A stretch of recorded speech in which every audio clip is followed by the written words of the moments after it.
silent ban sa PBA at ito rin daw ang dahilan kaya kahit may mga gustong kumuha sa kanya pabalik sa PBA, no show pa rin to. Totoo nga ba itong tinatawag nilang silent ban na pinamumunuan daw ng isang direktor, bagamat na silent ban si Romeo? Pero maganda pa rin daw ang katayuan ng karera niya ngayon sa mga ligang labas at mas ginaganahan pa daw si Romeo na maglaro dito kaya sa PBA. Justin Brownlee hindi sumipot at iniwan sa ere ang moral ko. Tara! Si Terence Romeo po ngayon ay hindi pa naman huminto sa paglalaro. Bale sa pagbabasketball pa rin niya binubuhos ang kanyang oras at nakaipon daw siya ng malaki sa mga binibigay sa kanya na paligang barangay. Marami ang nagsasabi na mas satisfied na nga raw tingnan si Romeo sa paglalaro sa labas kaysa sa PBA. Pero ano nga ba? Itong tinatawag nilang silent ban.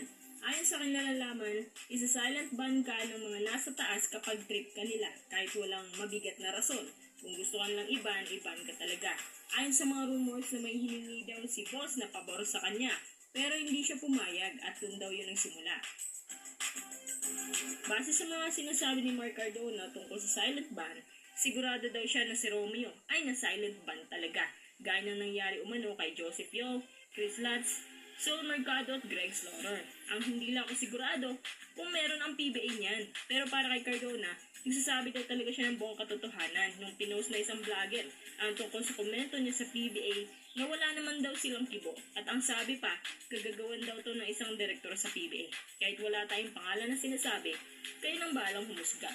Hindi ko rin alam kung bakit nasabi ito ni Cardona or kung may nakapagbigay din ba sa kanya ng impormasyon na ganito. Kung totoo ang sinasabi ni Cardona, bakit si Greg ay welcome naman sa PBA? Ayon kay Kume, na pwede naman siyang bumalik anytime basta may kumuha lang sa kanya na team. At ito nga rin ang plano niya. At ang sabi, pinagsisisihan daw niya ang mga sinabi niya tungkol sa PBA. Sa ngayon, hindi na mahalaga kay Romeo kung ban siya sa PBA o hindi. Dahil ayon kay Snow Badwa, malaki daw ang kitaan ni Romeo sa labas ng liga. At alam niyo ba na si Romeo, kumikita lang naman ng 150,000 kada laro at halos araw-araw siya naglalaro. So kung si Romeo kumikita ng 500,000 bilang buwan ng sahod sa San Miguel, halos 4 na games lang niyang kikitain niyan sa ligang barangay. Ang disadvantage lang yan ay kung paano kung walang laro. E di bokya lang din ang aabutin niya. Hindi kagaya ng sa PBA na kahit walang laro may tatanggapin ka pa rin as long as naka-under contract ka sa kanila. Para sa akin, kahit hindi ban si Romeo sa PBA, kung maraming offer sa labas, wag na muna siyang bumalik. Dito naman tayo sa ating breaking news. Justin Brownlee, iniwan na parang bula ang Meralco.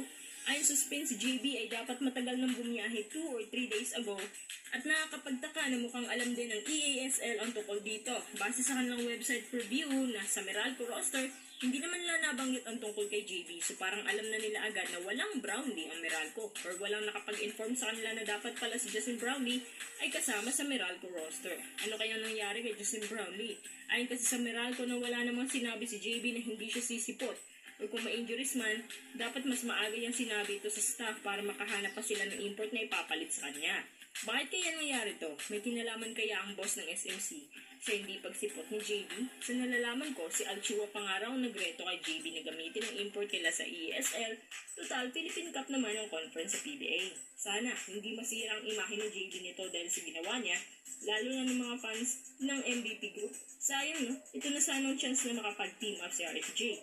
Tsaka si JB at sa team na yan magkakaroon na rin ng big boost at big chance ang Meralco finally makuha ang corona na mahirap makuha na isang PBA team dito. Iba din kasing kalibre ni JB kasi tumitira siya ng at least 57% from the field at 58% sa 2-point field. Pero nandyan naman din sa kanila si RCJ na may mataas din ang shooting percentage kasama din dito si Ismael Romero. Sa palagay nyo, malaki pa rin ba ang chance ng Meralco na tumapak sa final stage under RCJ at Romero? Or hindi pa rin kakayanin ng Meralco kasi mas malakas talagang hata kapag nandiyan si Justin Brownlee? Ano mang hamon ng buhay, kampante ka